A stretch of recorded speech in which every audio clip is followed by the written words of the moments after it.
नमस्कार मैत्रिणींनो, पूनम किचनमध्ये आपलं खूप खूप स्वागत आहे आणि आज आपण बघणार आहोत धाब्यासारखी पालक पनीरची भाजी. धाबा स्टाईल पालक पनीर. तर त्यासाठी आपल्याला एक जुडी पालक पाहिजे. स्वच्छ असा निवडून घ्यायचा. पानं स्वच्छ धुवून घ्यायचे आणि गरम पाण्यामध्ये त्याला थोडंसं उकळून घ्यायचं. असे पानं मी दाखवते त्याप्रमाणे असे छान अर्धवट असे एक उकळी आणून घ्यायची आणि थंडगार पाण्यामध्ये बर्फाचं पाणी असलं तरी चालेल आणि बर्फ टाकलेलं असलं तरी पण चालेल. थंड केलेलं जे पाणी असतं ना, त्यामध्ये टाकायचं. ते याच्यासाठी टाकायचं, की आपल्या भाजीचा कलर हिरवागार राहतो.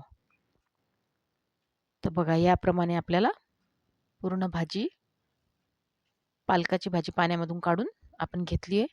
नंतर एक 10-15 काजू आपण भिजत टाकलेले आणि थोडं आलं, लसूण, अ, थोडा कांदा, त्यानंतर एक टोमॅटो आणि आपल्या कोथिंबिरीचं देठं असं छान बारीक करून घ्यायचं वेगळं.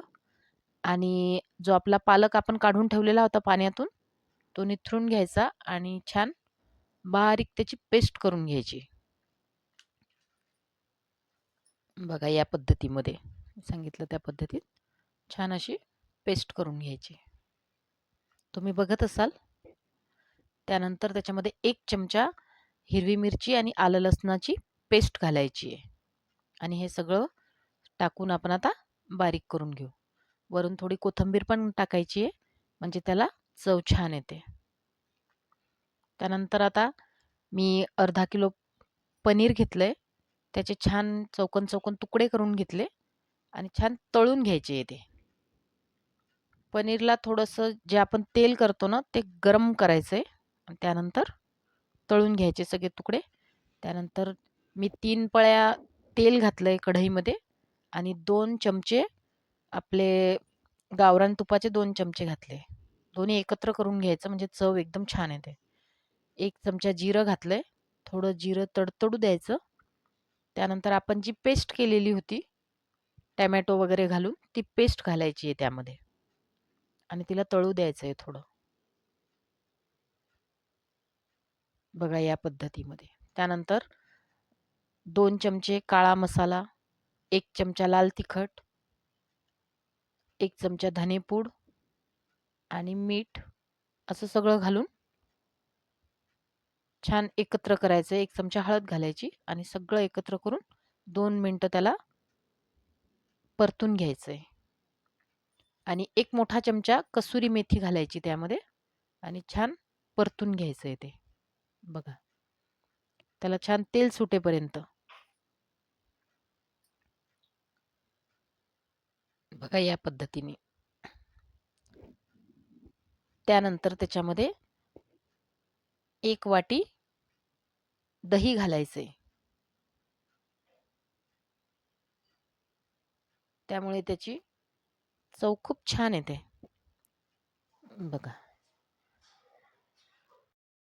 मध्ये 1 कप फ्रेश आपण दही घालणार आहे आणि दही घातल्यानंतर लवकर त्याला आपला हात चालवायचा आहे. म्हणजे ते दही फुटलं नाही पाहिजे. छान मिक्स करून एकजीव करून घ्यायचंय. बघा तुम्ही बघत असाल व्हिडिओमध्ये. फास्ट एकदम तेल सुटेपर्यंत त्याला एकजीव असं हलवत राहायचंय सारखं-सारखं. बघा तुम्ही बघत असाल व्हिडिओमध्ये. या पद्धतीने करून घ्यायचंय. त्यानंतर आपण जी पेस्ट केलेली आहे हिरवी पालकची, ती पालकची पेस्ट घालायची आहे त्यामध्ये.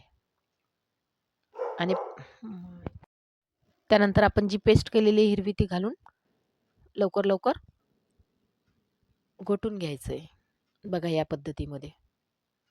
पटापट हात चालवायचा आहे आणि पूर्ण एकजीव करून घ्यायचंय. त्यानंतर आपण जे पनीरचे जे पीस केलेले तळलेले ते घालायचे त्यामध्ये आणि पुन्हा एकदा भाजी पूर्ण नीट एकजीव करून घ्यायची, हलवून घ्यायची व्यवस्थिशीर. बघा या पद्धतीमध्ये.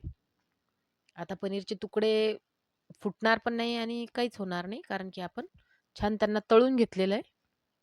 त्यामुळे ते एकदम छान राहतात. बघा या पद्धतीमध्ये. त्यानंतर मीठ घालायचं आहे चवीनुसार. त्यानंतर आपला जो छोटा तडका असतो घरामध्ये, छोटीशी कढई जी असते, त्यामध्ये 1 चमचा तेल घालायचं आहे आणि 1 चमचा बटर घालायचं आहे आणि खूप सारा लसूण बारीक करून त्यामध्ये तळून घ्यायचं आहे. कारण कसुरी मेथी तर आपण पहिलेच टाकलेली आहे.